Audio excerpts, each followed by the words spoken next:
আমরা আজকে আমাদের সেকেন্ড টপিক নিয়ে আলোচনা করব, সেটা হলো আমাদের কোয়ান্টাম সংখ্যা। তো দেখো, আসলে কোয়ান্টাম সংখ্যাটা বন্ধুরা এটা মনে রাখবে, এটা কিন্তু ভেরি ভেরি ইম্পর্টেন্ট একটা টপিক তোমাদের জন্য, বিশেষ করে যারা পরীক্ষার্থী আছো। এখান থেকে ভার্সিটি বলো, এমসিকিউ তোমাদের পরীক্ষা এমসিকিউ হতে পারে, সৃজনশীল আসতে পারে। সুতরাং এটা একটা খুব গুরুত্বপূর্ণ টপিক আমাদের। দেখো, আমরা এখন কোয়ান্টাম সংখ্যা সম্পর্কে জানবো। একটু জানি আমরা কি সংজ্ঞা। আচ্ছা, সংজ্ঞাটা দেখো, কোনো কোনো একটা ইলেকট্রন, মানে একটা ইলেকট্রন একটি পরমাণুর কোন কক্ষপথে অবস্থান করছে, তার আকার, আকৃতি, ত্রিমাত্রিক দিকবিন্যাস এবং ইলেকট্রনটি নিজ অক্ষের কোন দিকে ঘুরছে তা প্রকাশ করার জন্য যে সংখ্যা ব্যবহৃত হয় তাকে কোয়ান্টাম সংখ্যা বলে। তাহলে দেখো বন্ধুরা, এখানে আমরা চারটা জিনিস পেলাম। কি? এক নম্বর হলো আকার, দুই নম্বর আকৃতি, তিন নম্বর হলো ত্রিমাত্রিক দিকবিন্যাস এবং চার নম্বর হলো আমাদের ইলেকট্রন নিজ অক্ষের দিকে যেটা ঘুরতেছে সেটা। তাহলে দেখো, এই সংজ্ঞার মাধ্যমেই কিন্তু আমরা কোয়ান্টাম সংখ্যার প্রকারভেদ পেয়ে গেছি অলরেডি। কি? যে একটা ইলেকট্রন যে কক্ষপথে ঘুরতেছে তার আকার, আকৃতি, ত্রিমাত্রিক দিকবিন্যাস এবং ইলেকট্রন নিজ অক্ষের কোন দিকে ঘুরছে তা প্রকাশ করার জন্য যে সংখ্যা ব্যবহৃত হয় তাকে কিন্তু কোয়ান্টাম সংখ্যা বলে। তো দেখো বন্ধুরা, আমরা এবার কোয়ান্টাম সংখ্যার প্রকারভেদটা একটু পড়ে নেব। তাহলে কোয়ান্টাম সংখ্যার প্রকারভেদটা কি আসলে? তাহলে কোয়ান্টাম সংখ্যার প্রকারভেদ কিন্তু অলরেডি আমরা জেনে ফেলেছি। কত প্রকার? 4 প্রকার। তাহলে আমরা লিখি কোয়ান্টাম সংখ্যা 4 প্রকার। তাহলে 4 প্রকার। তাহলে এক নম্বরে কি আমাদের দেখো, প্রধান কোয়ান্টাম সংখ্যা। প্রধান কোয়ান্টাম সংখ্যা। দেখো বন্ধুরা, এক নম্বর কিন্তু আমরা পেলাম প্রধান কোয়ান্টাম সংখ্যা। তাহলে এটা দ্বারা আমরা কি বোঝাচ্ছে? পরমাণুর আকার বোঝাচ্ছে সংজ্ঞা অনুসারে। দুই নম্বরে দেখো, সহকারী কোয়ান্টাম সংখ্যা। সহকারী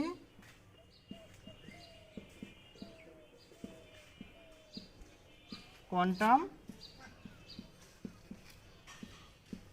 সংখ্যা। তাহলে এটা দ্বারা আমরা কি বোঝাচ্ছি? আকৃতি। তিন নম্বর দেখো বন্ধুরা, আমরা করবো সেটা কি?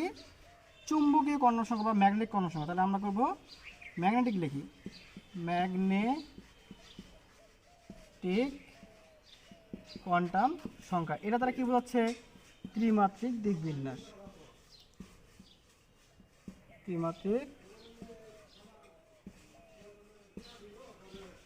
ত্রিমাত্রিক দিকবিন্যাস। আচ্ছা, 4 নম্বর হলো আমাদের স্পিন কোয়ান্টাম সংখ্যা। স্পিন কোয়ান্টাম সংখ্যা। দেখো বন্ধুরা, তাহলে আমরা কিন্তু অলরেডি 4টা কোয়ান্টাম সংখ্যা পেয়ে গেছি। আমাদের কি কি? একটি হলো প্রধান কোয়ান্টাম সংখ্যা, তার মানে আকার বোঝাচ্ছে এটা। তারপরে সহকারী কোয়ান্টাম সংখ্যা, আকৃতি, ম্যাগনেটিক কোয়ান্টাম সংখ্যা, ত্রিমাত্রিক দিকবিন্যাস, আর স্পিন কোয়ান্টাম সংখ্যা। এটা দ্বারা কি বোঝায়? এটা বলতে জিনিস অক্ষের দিকে যেদিকে ঘুরতেছে, ঘূর্ণন, কথা ঘূর্ণনটা কোন দিকে ঘুরতেছে সেটা বোঝাবে। তাহলে বন্ধুরা, আমরা একটু ডিটেলস পড়ে নেই। দেখো, এই কোয়ান্টাম সংখ্যা কিন্তু একটা খুবই, আমি আবারও বলতেছি, এই কোয়ান্টাম সংখ্যাটা কিন্তু ভেরি ভেরি ইম্পর্টেন্ট তোমাদের জন্য, বিশেষ করে যারা তোমরা পরীক্ষার্থী আছে। এবার এই একটু ভালো করে দেখো, এখানে কিন্তু আমাদের অনেকের সমস্যা থেকে আছে। তাহলে দেখো, আমরা একটু প্রথমে প্রধান কোয়ান্টাম সংখ্যা নিয়ে আলোচনা করব। তাহলে প্রধান কোয়ান্টাম সংখ্যা।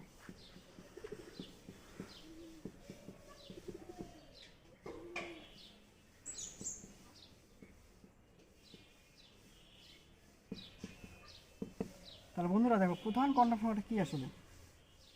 সেটা হলো যে দেখো, আমরা যখন বোরের পরমাণু মডেলটা পড়েছিলাম তখন কিন্তু আমরা দেখেছি যে ওইখানে আমাদের কক্ষপথের কথা বলে দিয়েছিল, একটা স্থির শক্তি স্তর সম্পর্কিত মতবাদ যেটা আমরা করলাম, যে কক্ষপথ নাম্বার। এই কক্ষপথ নাম্বার বা অরবিটাল সংখ্যা বা প্রধান শক্তি স্তর যেটাই বলো না কেন, সেটাই হলো কি আমাদের প্রধান কোয়ান্টাম সংখ্যা, অর্থাৎ ক্রমিক নাম্বারগুলো। প্রথম কক্ষপথ, দ্বিতীয় কক্ষপথ, তৃতীয় কক্ষপথ, এই কক্ষপথ নাম্বারগুলো হলো আমাদের কি? প্রধান কোয়ান্টাম সংখ্যা। তাহলে এই প্রধান কোয়ান্টাম সংখ্যাকে আমরা কি দ্বারা প্রকাশ করব? এন দ্বারা প্রকাশ করব। তাহলে এন এর মান কত কত হবে আমাদের? 1 2 3 4 আপ টু ডট ডট। তাহলে বন্ধুরা, আমি আবার বলতেছি, প্রধান কোয়ান্টাম সংখ্যা হচ্ছে পরমাণুতে ইলেকট্রনগুলো যে কক্ষপথগুলোতে ঘুরতে, নির্দিষ্ট যে কক্ষপথগুলোতে ঘুরে, এই কক্ষপথ নাম্বারগুলো হচ্ছে আমাদের প্রধান কোয়ান্টাম সংখ্যা। আমরা কিন্তু বোর্ডের ওইখানে দেখেছি যে এন এর মান কিন্তু কি, এনটা কি আমাদের কক্ষপথ নাম্বার। এই কক্ষপথ নাম্বারগুলোকে বলা হয় আমাদের প্রধান কোয়ান্টাম সংখ্যা। তাহলে দেখো, এই যে কাছের, সবচেয়ে কাছের যে, মানে নিউক্লিয়াসের সবচেয়ে কাছের যে কক্ষপথটা, সেটাকে আমরা কে দ্বারা প্রকাশ করি। তাহলে এন এর মান যখন আমরা 1 ধরবো, সেই শেলকে বলবো আমরা কে শেল। তাহলে এটাকে আমরা বলবো কি? এটা এন, এটা হলো এম শেল, এটা হলো এন শেল, তাহলে আপ টু ডট ডট।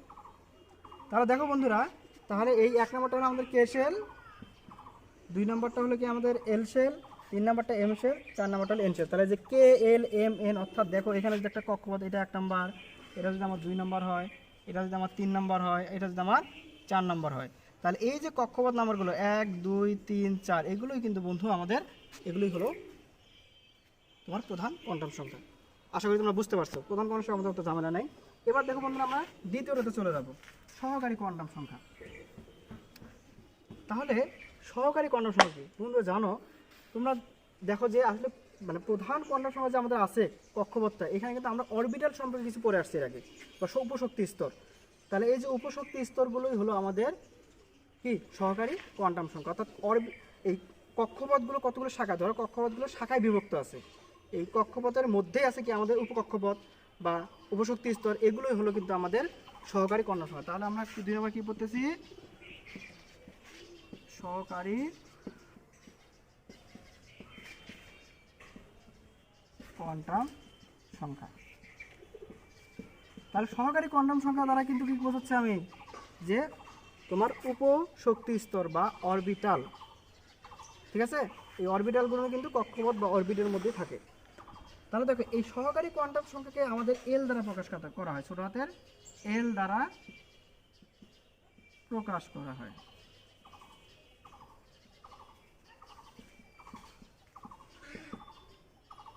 এখন দেখো বন্ধুরা, এল এর মান কত হবে আসলে, এল এর মান ইকুয়াল টু হবে, দেখো 0 থেকে n-1 পর্যন্ত। দেখো ভালো করে এই জিনিসটা, এটা আমাদের মনে রাখতে হবে, এল এর মান 0 থেকে n-1 পর্যন্ত। এটা তারা কি বোঝাচ্ছে আসলে, দেখো আমাদের এল এর মানটা পুরোপুরি নির্ভর করতেছে কিন্তু আমাদের প্রধান কোয়ান্টাম সংখ্যা n এর উপর। তাহলে বন্ধুরা দেখো, যদি আমার n ইকুয়াল টু 1 হয়, তাহলে n ইকুয়াল কত হবে, দেখো 0 তো থাকবে, 0 থেকে n-1 পর্যন্ত মানে কত, 1 - 1, তার মানে কত 0, তাহলে আমরা সরাসরি এটাকে লিখতে পারি কি 0। তার মানে দেখো প্রথম কক্ষপথে সহকারী কোয়ান্টাম সংখ্যা একটা, কি সেটা 0। আচ্ছা, যদি আমি দেখো n এর মান একবার যদি আমি 4 লিখি, n ইকুয়াল টু যদি আমার 4 হয়, তাহলে কত আসবে বন্ধুরা, দেখো l ইকুয়াল টু আসবে 0 থেকে n-1 মানে 0 থাকবে, তারপরে আসবে 1, তারপর আসবে 2, তারপর দেখো এই যে 4 - 1 n-1, তাহলে কত আসবে আমাদের, এটা 0 1 2 3। তো বন্ধুরা তোমরা বুঝতে পারছো, দেখো যে এল এর মানটা নির্ভর করতেছে আমাদের n এর উপরে, অর্থাৎ n এর মান যদি আমার 4 হয়, এল এর মান হবে 0 1 2 3। তাহলে বন্ধুরা এবার দেখো, এই যে আমাদের সহকারী কোয়ান্টাম সংখ্যাগুলো আছে 0 1 2, এদের কিন্তু প্রত্যেকটা, এগুলো কিন্তু নাম্বার, আর এদের কিন্তু প্রত্যেকটা প্রকাশ করার একটা চিহ্ন আছে। সেগুলো দেখো আমরা এই 0, যেটা 0 অরবিটাল বা 0 নাম্বার, সেটাকে আমরা এস দ্বারা প্রকাশ করি, আর যেটা আছে 1 সেটা হলো পি, যেটা হলো 2 সেটা হলো আমাদের ডি, আর যেটা 3 সেটা হলো আমাদের এফ।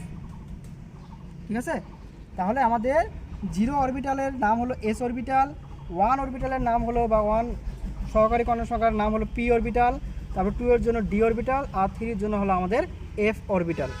আশা করি তোমরা বুঝতে পারছো।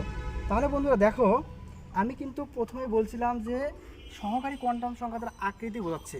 বন্ধুরা তোমরা নিশ্চয়ই জানো যে এই এস যে অরবিটালগুলো আছে, পি অরবিটাল, ডি অরবিটাল, প্রত্যেকটা কিন্তু আলাদা একটা আকৃতি আছে। আমরা জানি এস অরবিটালের আকৃতি হলো গোলাকার, পি অরবিটালের আকৃতি হলো কি ডাম্বেল আকৃতির, ঠিক আছে, ডি অরবিটাল ডাবল আকৃতির, এইভাবে দেখো। তাহলে দেখো, এই যে আমরা বললাম যে সহকারী কোয়ান্টাম সংখ্যা দ্বারা কী প্রকাশ করা হচ্ছে, সহকারী কোয়ান্টাম সংখ্যা দ্বারা তোমার প্রকাশ করা হচ্ছে আমাদের অরবিটালের আকৃতি, কোন কক্ষপথে আছে সেই কক্ষপথের মধ্যে যে অরবিটাল আছে সেই অরবিটালের আকৃতি প্রকাশ করছে আমাদের এল দ্বারা বা সহকারী কোয়ান্টাম সংখ্যা। বন্ধুরা এবার আমরা চলে যাবো নেক্সট, ম্যাগনেটিক কোয়ান্টাম সংখ্যা।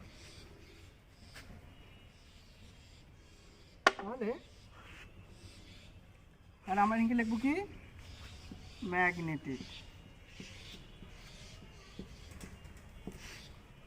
ম্যাগনেটিক কোয়ান্টাম সংখ্যা। তাহলে বন্ধুরা দেখো, এই যে ম্যাগনেটিক কোয়ান্টাম সংখ্যা যা আছে, এটা দ্বারা কি প্রকাশ করা হয়েছে আসলে, দেখো ম্যাগনেটিক কোয়ান্টাম সংখ্যাটা হলো, আমরা যে অরবিটালগুলো পড়লাম, S orbital, P orbital, D orbital, F orbital.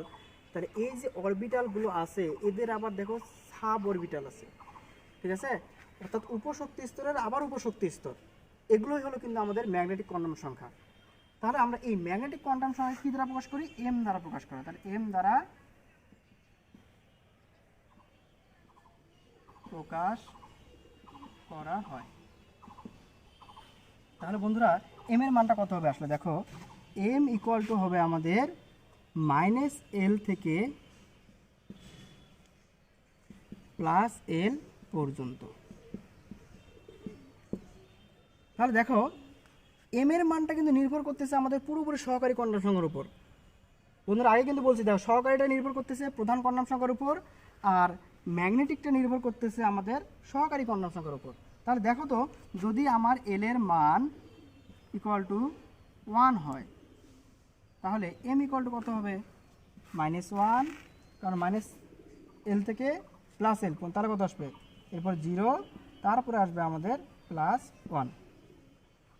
তাহলে এল এর মান 1 হলে আমাদের এম এর মান আসবে -1, 0, +1। তোমরা নিশ্চয়ই জানো এই 1 মানে কি অরবিটাল? এটা আসলে আমাদের পি অরবিটাল। আমি পাশে লিখে দিই এটা পি অরবিটাল, ঠিক আছে।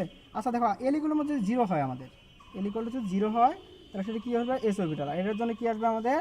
দেখ শুধুমাত্র 0 আসবে। তার মানে এস অরবিটালের কোনো ওটাকে আর ভাগ করা যাবে না, ওটা একটাই। আর এল এর জন্য দেখো যখন আমাদের পি অরবিটাল হবে সেটা 3টা হবে, -1, 0, +1। তারপর দেখো বন্ধুরা এল ইকুয়াল টু যদি আমার 2 আসে তখন সেটা কী অরবিটাল হবে? D orbital. আর এটা হবে কি আমাদের, এটার এম ইকুয়াল টু হবে -2, -1, 0, +1, +2 এতটুকু। তাহলে দেখো কটা হলো এখানে? ডি এর 2, তাহলে এই জন্য এর অরবিটাল হচ্ছে 1, 2, 3, 4, 5টা। আচ্ছা দেখো এল এর মান যদি আমার 3 হয় অর্থাৎ সেটা কী অরবিটাল? আমি বলেছিলাম এফ অরবিটাল। আর এক্ষেত্রে এম ইকুয়াল টু হবে আমাদের -3, -2, -1, 0, +1, +2, +3 পর্যন্ত। তাহলে দেখো এখানে আছে 7টা। তাহলে এল এর মান 3 হলে আমাদের এম এর মান পাইতে 7টা। তাহলে দেখো বন্ধুরা এটা তাহলে আসলে কী বোঝানো হচ্ছে?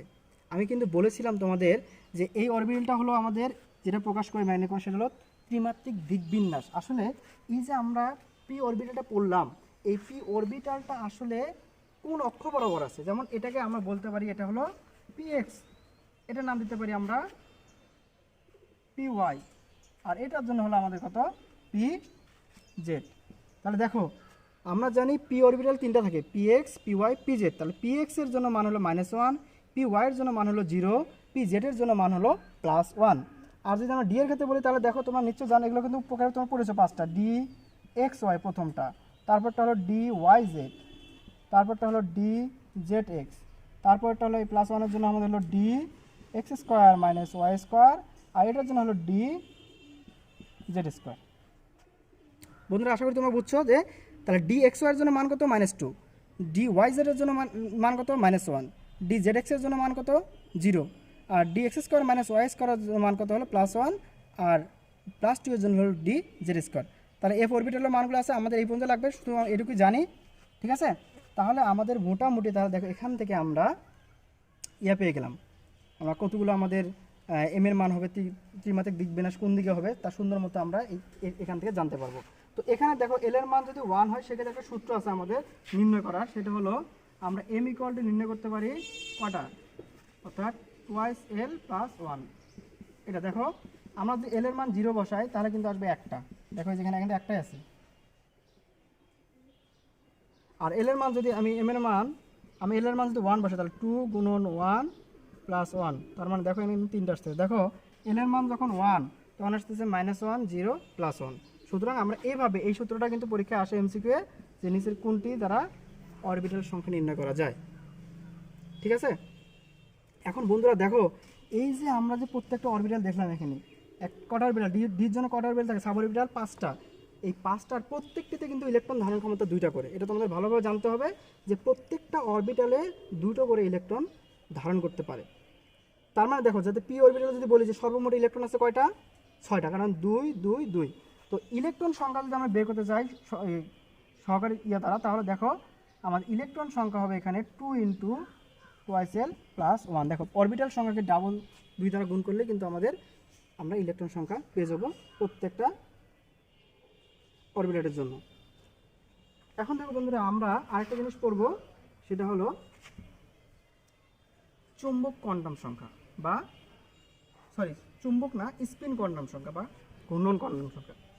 তাহলে আমরা এবার দেখব স্পিন কোয়ান্টাম সংখ্যা কি আছে।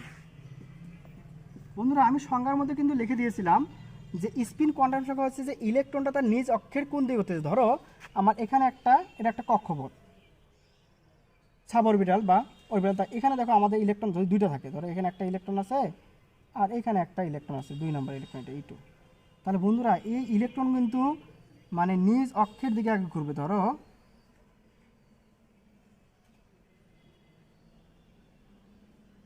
অর্থাৎ এই যে ইলেকট্রনটা যাবে এদিক দিয়ে, তাহলে কি এ নিজে এভাবে ঘুরতে ঘুরতে যাবে, মানে নিজে ঘুরে ঘুরে ঘুরবে, কথা যেটা হলো মানে আমি ঘুরবো আর সাথে ঘুরবো। যেমন তোমার সূর্য পৃথিবীর কথা চিন্তা করো,